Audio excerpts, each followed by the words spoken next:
Hi, I'm Scott Reall, author of the Journey to Freedom series and founder of Restore Small Groups. And this week's Moment of Hope is all about newness.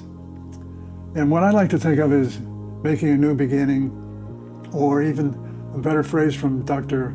George Sheehan's book, Personal Best, is regeneration, a self-regeneration. When I read that, what was so exciting for me is that I can choose today to begin, that I'm going to make today a new beginning.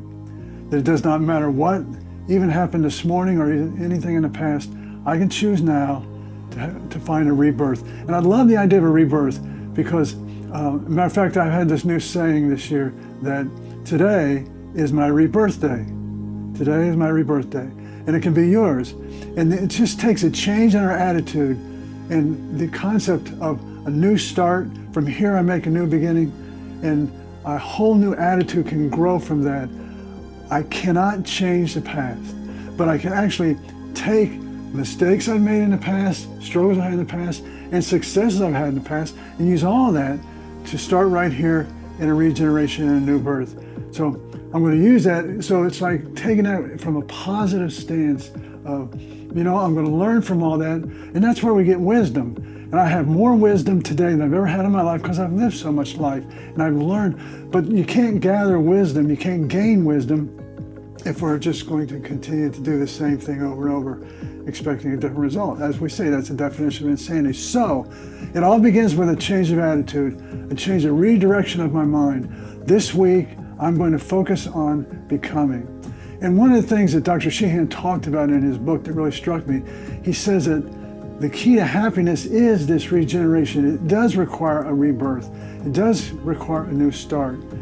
But more than anything, he says we're unhappy, not because we have things that we lack. He says, but we're unhappy because we have potentialities that have not been realized. And so that's what they say, that when a person gets to the end of their life, and those who are okay with the death that is inevitable, that is coming, those who have lived it and they're not living with regret, those are the ones that can go towards their death with a sense of peace.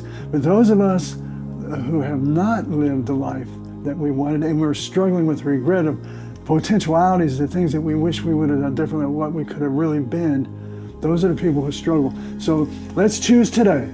So we're going to start this week with today. This is going to be our rebirth day. So use that phrase. And if you need to do it again tomorrow, I start almost every day. Today's my rebirth day because this is a brand new day. It's a whole new life. Everything that happened yesterday is irrelevant. It's what I'm going to choose to do with it. And what I'm going to start today, I'm going to make a new start, a new attitude, and I'm going to be ready for an absolute newness from God to come into my life. So taking that attitude, today's a rebirth day. I'm going to choose what I'm going to do with today, the attitude I'm going to have to approach it. And remember the S.T.A.R acronym. I'm going to stop when I start getting pulled down into old ways and old thoughts. And I'm going to change trajectory. I'm going to climb to a higher altitude where God and I are really collaborating on the thoughts and the choices I'm making in my life. And then I redirect and I reframe and we move forward. The opposite of newness from life is we feel that our life is stale. We're stuck. Boredom. We've lost a vision. We have no dream. We're lacking enthusiasm. We're lacking passion. These are all signs of we're just kind of methodically just plodding along, and it's heavy, and it just seems like we're doing the same thing every day over and over, and we're not getting anywhere. So happy rebirth day. Let's grow. Let's find a way to make a new beginning, and a newness of God will pour into our lives, and we'll be on our way. God bless you, and remember, we're better together. Stay on the path.